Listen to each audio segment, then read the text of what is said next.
মা, আমি মারা যাইনি। এই দেখো আমি বেঁচে আছি।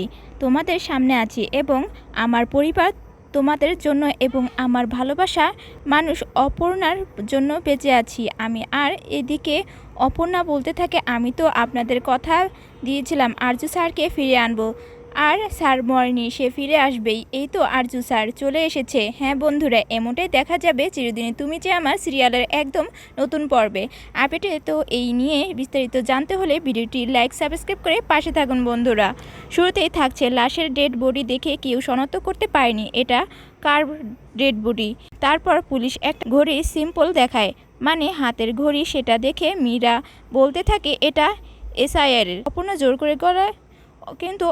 জোর গলায় বলে দেয়, না, এটা ঘড়িটা আরজু স্যারের নয়, এটা উনি হতে পারে না। তারপর পুলিশ বলতে থাকে, তাহলে তো লাস্টে অপশন ডিএনএ টেস্ট করতেই হবে, আপনাদের সবার ডিএনএ রিপোর্টও লাগবে।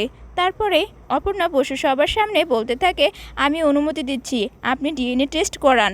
আমি আরজু স্যারের হবু স্ত্রী, আমার পারমিশন আছে। তারপর সবার ডিএনএ টেস্ট করানো হয় এবং তারা সবাই যখন বাড়িতে চলে যায় তখন পুলিশ ডিএনএ টেস্ট রিপোর্ট দেয় নিয়ে বাড়িতে আসে। আর সে এসে বলতে থাকে, ডিএনএ টেস্ট আমরা যেটা পেয়েছি সেটা হলো ওই বডিটা আরজু স্যারের। আর সেখানে আরও একটা ডিএনএ টেস্ট মিলে গেছে, সেটা হলো অপর্ণা বসুর।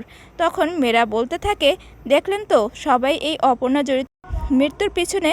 তারপর অপর্ণা জোর গলায় বলতে থাকে, না, আমার আরজু স্যারের কিছু হয়নি, আরজু স্যার কিছু হয়নি, উনি বেঁচে আছেন। কোথায় আছেন সেটা আমি জানি, আমি ফিরিয়ে নিয়ে আসব, শুধু আপনারা অপেক্ষা করুন। তারপর আমার চলে যাই। আরজু সিংহ রায়কে নিয়ে বাড়ি ফিরে অপর্ণা। তখন রাজলোকের সামনে আরজু সিংহ রায় বলতে থাকে, এই দেখো মা, আমি বেঁচে আছি, আমি তোমাদের ছেড়ে কি করে চলে যাব। আর এখানে রয়েছে অপর্ণা, যে আমার বর্তমান এবং ভবিষ্যতের সঙ্গী, তাকে ছেড়ে আমি কি করে চলে যাই। এই কথাগুলো শোনার পর রাজলক্ষ্মীর চোখ দিয়ে পানি ঝরঝরিয়ে পড়তে থাকে।